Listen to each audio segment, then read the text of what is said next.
Hey everybody, how's it going? Aaron Rift here along with good old JM, Jeff Meacham, to discuss the top WWE characters that deserved better. How you doing, Jeff? I am doing wonderful. Let me ask you before we move forward here with your first selection. Are we doing just WWE, or are we doing all of wrestling that we've been watching since we were, however old we were watching wrestling? Well, we'll focus on WWE, but we'll also talk about other promotions as well. Okay, I will grant you WWE has been the primary home of characters, so that's why I was asking. So, okay. I think most of the people watching this video just want to hear WWE, but we'll expand beyond WWE, expand the people's horizons. That's the no DQ view, WWE only. See, that's why I broke away. See, because people watch other stuff, not very often, but you know, there's sports entertainment, but some people out there like their old school professional wrestling. That's right, damn it. So anyways, I'll go ahead and start here. The first name on my list is Doink the Clown. Oh, wow, yeah. Doink was an awesome heel. I thought the idea of a heel clown was just perfect for professional wrestling / sports entertainment. But when they turned Doink babyface, they just completely killed the character dead, I thought. It was just no longer cool. He just became this goofy babyface character, stereotypical clown. Now, I'm trying to remember, because I was telling you, I was reading about Matt Bourne recently. Did they turn him babyface before he got busted for drugs and got fired, or was he already gone by now? I believe he was still there when the character turned babyface for a couple months, and then it transitioned to somebody else. Okay, because for me, that would be the one that sent me into drugs. The fact that you had this amazing, okay. Most of the people in my life hate clowns because of Stephen King. Okay? But Doink was an amazing character. And he was a safe evil clown because he was still in the realm of the WWF and wasn't, he couldn't really get at you, He could attack your favorite wrestler like Crush or whoever, but he couldn't really get at you because it was only on TV or only at a live show where there was security and things like that. But the minute he went soft, it was just a kiddie show. It was a kiddie. It was very much a part of the circus that was the new generation. Yeah. And that was the problem. And the thing about clowns is that people have this phobia of clowns. There's so many horror movies with evil clown characters. It just like I said, works. Stephen King was the start of that with it. But it was funny because I was reading about Matt. And I was going back and watching old ECW footage, not just the network, but stuff I've got and stuff that I've acquired from other places. When he went back to ECW as Doink, Matt Bourne, Shane Douglas pulled Matt Bourne out of that guy. And he became reborn. Like half his face was clown, half his face was Matt. And it worked for him. It was so good. And then I found out later when he was in the indie circuit before he died, he revitalized Doink as the Heath Ledger Joker type character. And it was over like gangbusters. Can you imagine if they had an evil clown that went that dark? Even back then, or especially now. It would be tremendous. But they totally just baby-faced the shit out of him. Yeah. And it was terrible. And then they had several people playing Doink. And every time Doink came back, it was the happy-go-lucky, and he was just dancing. Yeah. It's like, no. Have the guy be Doink that rips his own arm off and beats his crap out of the guy with somebody. At WrestleMania with the double vision. Yeah. Who would have thought that the guy that played Skinner could play an evil clown?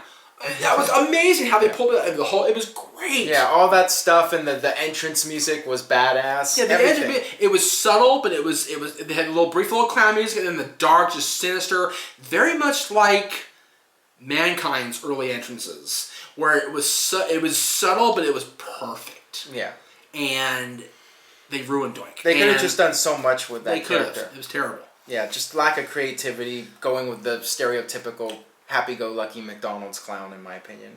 As much as it's going to piss off my good Twitter buddy Mick Foley, I'm gonna throw in Mankind as my first pick. Okay. Mankind, the first year and a half, perfect. You wanted so bad for Cactus to come to WWF. You wanted Cactus Jack in WWF, but Vince has to get behind your character. Yeah. And even for that first year where Vince really wasn't, he was too sleazy to be in my company, blah, blah, that feud with The Undertaker helped. And it was great. But once they turned him babyface and started branching out into Dude Love and Cactus and Mick Foley, and if they'd have just left Mankind to be the guy to carry Mick Foley. I think it would have been so much better. And I personally, Mankind is my favorite Mick Foley character. He always was. The dark Mankind. The one that had the sinister entrance music and the piano exit music. Yeah. Not the one that had the car crash. And even when they freaking, Beth's gonna kill me, but the trance style dark music, where, like toward the end of '98, before they had the car crash music, that was just ridiculous. Oh my god, it was terrible. Well, I think part of it is not WWE's fault, because just he was starting to break down physically, and he needed to do something else. So that's where the whole comedy aspect of the character was developed. But that was like into like '99. I'm talking about even when he first turned babyface organically. Yeah, I think they just weren't really sure what to do with him at that point, because they wanted to have him as a top star, but at the same time, you know, he was having his issues physically coming off the Hell in the Cell match. I'm talking even a year before that, when the first interviews with JR, where he sat down and gave his life story and organically turned babyface, he could have totally played that off differently. Well, you know what's interesting? He mentioned on the Cheap Pops segment, he talked about how that was actually, that interview with JR was really the turning point where Vince, for the first time, actually started believing in him. But the problem is, Vince, and whatever you want to call Vince, Mr. McMahon, whatever you want to call him, genius or not, he gets behind guys and then baby faces them. Yeah. He does not seem to have it in him to fully get behind the dominant monster heel. Yeah. If they had taken Mick Foley, and the fact that the fans got behind him because of his life story in the Mankind character story, telling it to JR, if he attacked JR and then came out and then got cheered, he could have been like, "Oh, now you cheer me?" No, I don't think so. And just gutted Austin and, you know, DX and just more viciousness. Vicious, exactly. Turn even, like, taking the evil 1995 Cactus Jack and channel it into 97 Mankind. It would have been better. Yeah, I know what you mean. You probably could have gotten more mileage out of that dark Mankind character. It seemed like it was cut too short, and all of a sudden he was the baby face. I know what you're saying, like late 97, that period before the whole Hell in the Cell incident. And the fact that he was ready to leave the company after the Brett screw job shows me how little he was invested even then. Yeah. Well, I don't think they had that much invested in the character at that point. It wasn't until... I mean his own personal... In here, his own personal investment, because that story went so well with turning the babyface and Dude Love and the whole Cactus Jack thing at Garden. But then he was like, man, if the company can do this, why do I want to be here? Yeah. Anyway, go ahead. I'm sorry, I rambled. Yeah, I know. It's okay. So moving on here, another character I want to talk about is Muhammad Hassan, which, in my opinion, was an awesome foreign heel character in 2005. Him and Daivari came in, and just from the second you hear the entrance music, everyone just erupts in boos. I thought that was a great character, and I felt so bad that it was just cut short when it had a lot of momentum when they did that angle with Undertaker. I guess it got too much heat, the whole terrorist angle, and they ended up completely dropping the character, which I thought was just a huge shame. I don't know if there's ever been a character in WWE that had more momentum and then it was just dropped out of nowhere. That was just before Eddie died, right? Yeah, it was before Eddie died. Okay. God, I was just going to say, with all the things that were going on with WWE back then, maybe that's... But no, they were... See, WWE in the post-brand extension era, into the modern era, when Cena became champion at WrestleMania that year, they were really starting to come into their own as trying to be a publicly traded,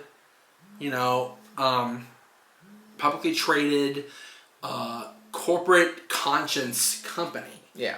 And to have a character come on TV and attack one of their top characters with London-style terrorists, immediately after that happened, they panicked. Yeah. And they shouldn't have panicked. No question about that. But it was just a matter of they freaked out, and instead of tweaking like they always do, they just dropped and ran away. Yeah, that was just... And they kept Daivari around. Like, what? Yeah, it made no sense. Yeah, it was just a huge letdown.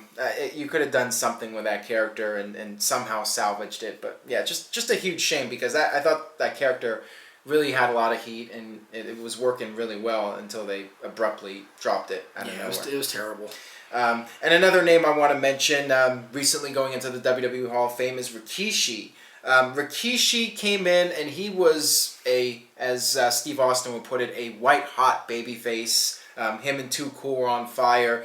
Every week they would get huge reactions. One of the SmackDowns I went to, I mean, everyone loved Too Cool. But then they ruined the character. They turned him heel out of nowhere, had him be revealed as the guy that ran over Steve Austin, and it just didn't work. And he never really regained that momentum again. They turned him back face like 6 months later, and it just wasn't the same. And Rikishi wasn't quite as popular as he was before they did the whole angle with him running over Austin. No, and it's funny because I've met Rikishi a couple times since then. He's pretty much said the exact same thing. Yeah. He was in WWE. He was in the business for years before Rikishi. He was one of the Samoan SWAT team managed by everybody's favorite guy, Paul Heyman. Paul Dangerously, and then went WWF with his partner as the Head Shrinkers, and then he was fought to the cool rapper guy from the streets, and then he was the Sultan. God help me. And then Rikishi caught on like gangbusters. He finally had something. He finally had, very much like Glenn Jacobs. Pre-Kane, nothing. And now it was Kane. But Rikishi had that momentum for well over a year. You know, dancing with Too Cool, and I think the initial response to the heel turn was good, because people were like, "Whoa, Rikishi, like our buddy, like what?" And then it wasn't about him; it was about Triple H. Yeah, Triple H hired him to do it. Well, that's because it was falling flat, and they had to salvage the story. Well, no, but you know what?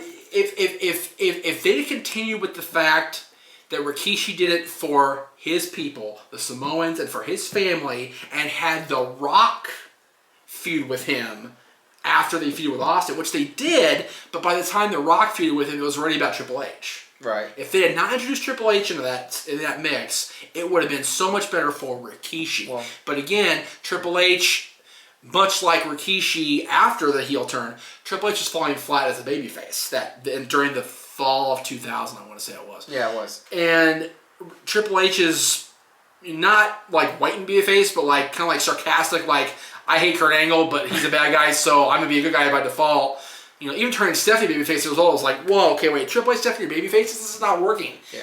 They had to do something, and it came to Rikishi's expense. Yeah, it just feels like you had a character that was really hot, and then you just dropped it and basically burned money. I felt that he could have gotten a lot more mileage as a babyface. Well, not even that. Like I said, if they'd have done anything with Rikishi's heel turn against Austin except put it in Triple H's favor, it would have...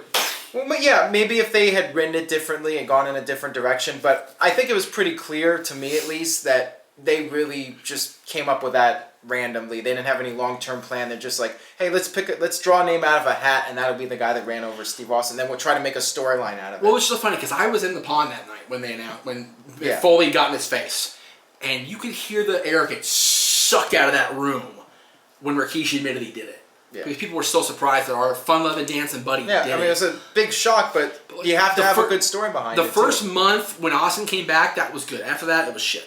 Yeah. Go ahead. Sorry. Okay. Well, let's move on to another name here. I wanted to bring up Goldberg. Goldberg in WCW was arguably the hottest character that WCW ever had, and then he went to WWE and they put a wig on him and they tried to change the character. People just wanted to see Goldberg come out and kick ass. They just wanted to see Goldberg come out and destroy people and rip people's heads off, as Goldberg would put it. Right. But instead, they had to have him sell. They had to have him work 20-minute matches. They had to have him do comedy with Goldust.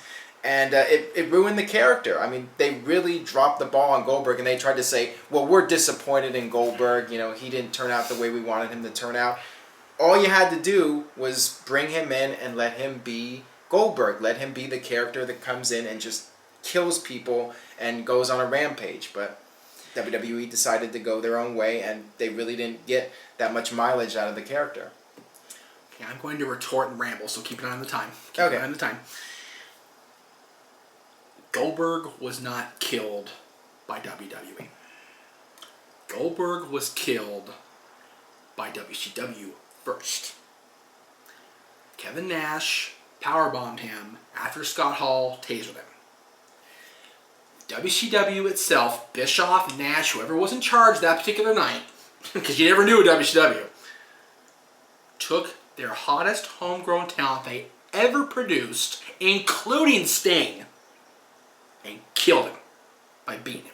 Well, yeah. Granted, Nash was totally right on WDVD when he said the streak was a dead end. They had to get out of it somehow.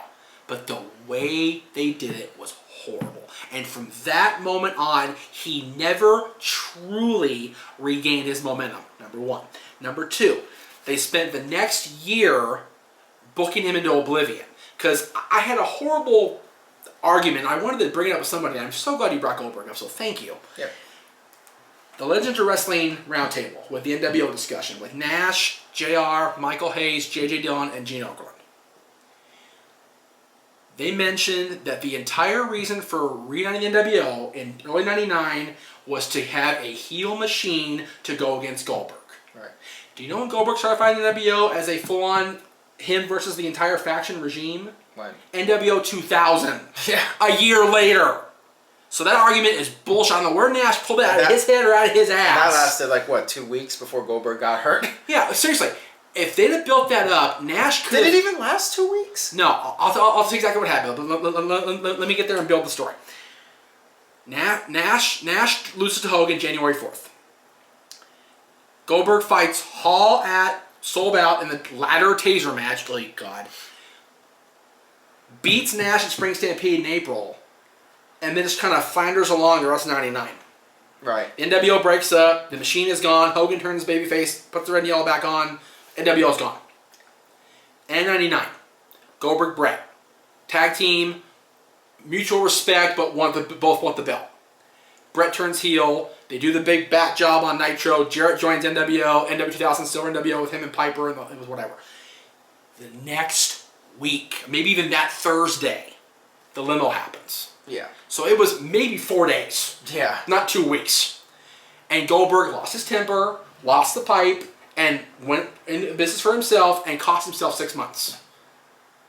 So the NWO and WCW killed Goldberg first, and then Goldberg killed himself. And don't forget, when he came back, fans were anticipating his return. He comes back, everyone's all happy, and then they turn him heel. Yeah, they book him to turn against Nash and join the New Blood. Like, what the fuck? Yeah, so we can both agree that both companies dropped the ball with Goldberg. The minute Goldberg dropped that first loss at Starrcade, it was over. I mean, no wonder Goldberg hates the business and doesn't want to be involved with it. No, I wouldn't want to be if I was him. The way they booked him, I mean, it's just beyond idiotic. It was terrible, what they did with him. And another name I wanted to mention here, also you can argue that both companies perhaps dropped the ball with him, is the Big Show.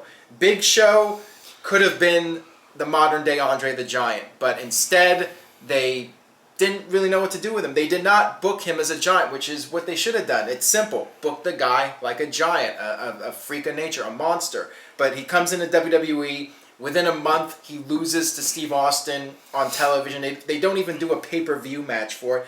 Then they turn him babyface. Then 3 months later, they turn him heel. Then they turn him babyface again and make him a comedy figure. Then he joins up with Shane McMahon as a heel. Then he turns babyface again. Then he goes to OVW. Then he comes back at the Royal Rumble. Then he turns heel and joins the NWO. Then he turns face and becomes a comedy figure again. And then he turns heel again. And then he retires for a year, comes back, fights Floyd Mayweather as a babyface, then turns heel and feuds with John Cena. Then with Mayweather, he was heel the night he attacked Mysterio, and then Mayweather turned him babyface because Mayweather's such a dick. If I talk about all the Big Show heel face turns, we're going to be talking all night. I was sitting there with my dad in the living room the other night, in my head, counting between his debut in WCW and then, I want to say 2000 or 2008 when he fought Mayweather.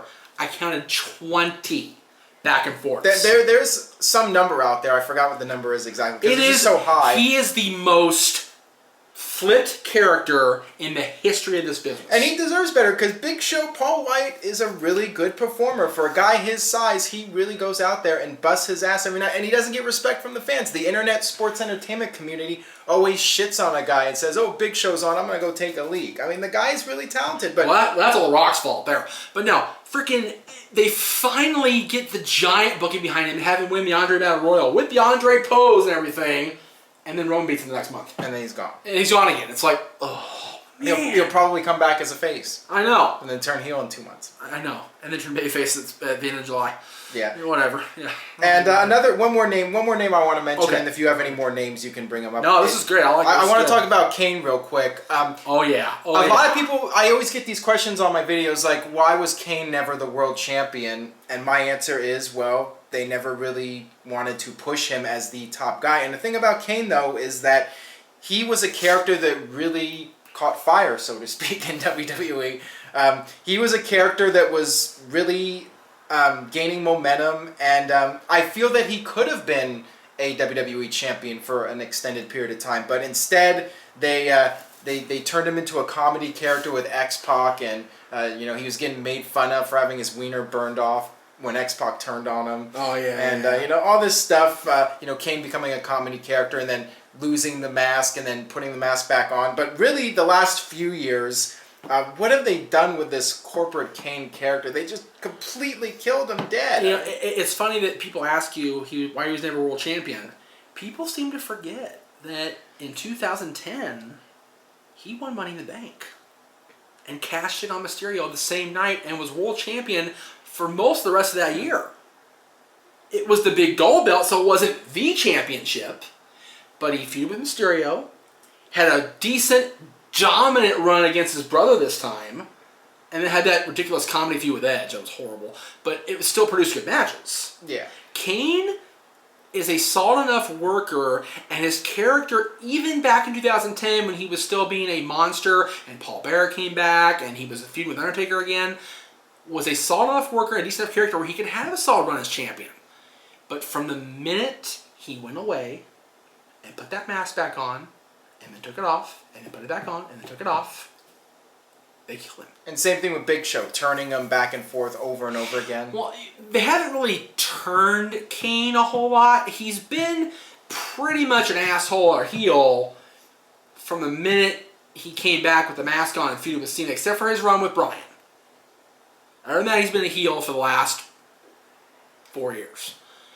But Kane, you said it a few minutes ago, Kane turning babyface against the corporation and teaming with X-Pac and talking for the first time with that stupid voice box thing was the end, and that was almost 20 years ago.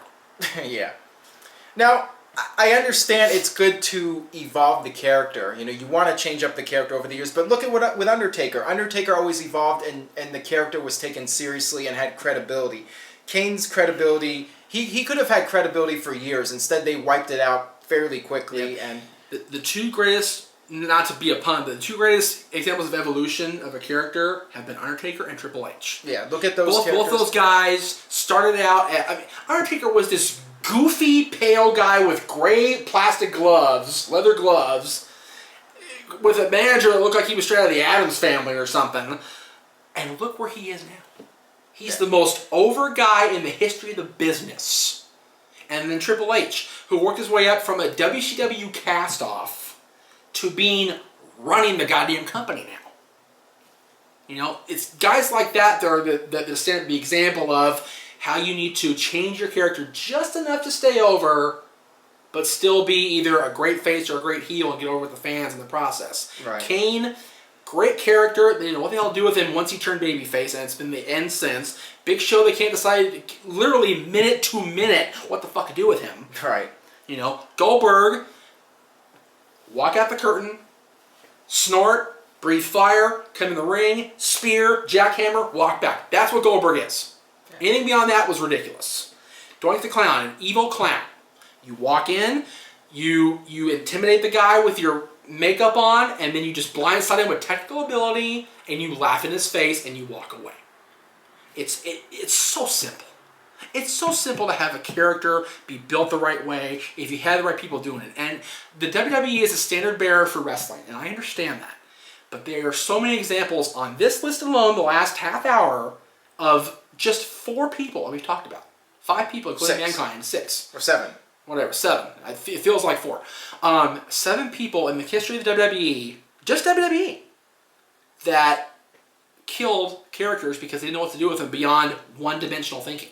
Yeah, and I think a lesson to be learned here, looking at what we've talked about today, is you gotta keep the characters credible. You can evolve them, but you don't want to have them lose their credibility, because once it's gone, it's hard to get it back with these characters. Yeah. And yeah, wrestling fans are the most fickle. Yeah. Sports or entertainment fans. I've been going to sports and entertainment shows my entire life, and once a wrestling fan turns sour on a performer in the ring, it takes forever, something drastic, to get them back. I know. Performing in the business. Locally out here even, I was this good little boy who would walk in with the head of the company and cheer on my company and do this. The minute I turned bad and did something stupid, lost. Yeah. Lost. And if you don't know what to do with a character, take them off television for a while. Sometimes characters get stale and they need time off. Give them time off. Don't just come up with wacky ideas just because you need to figure out something for that character. Just take them off television for a while. That way you can think about it and you can bring back the character and have a new idea and a new vision of what to do with that character. What do they do? Sign everybody to Brock Lesnar contracts. That way you have to get rid of him for 6 months. Exactly. And they come back, he's still a badass. Yeah. So that'll wrap it up for this video. Let me know what you think. Leave your comments on YouTube, characters that you thought could have been utilized better in the world of WWE.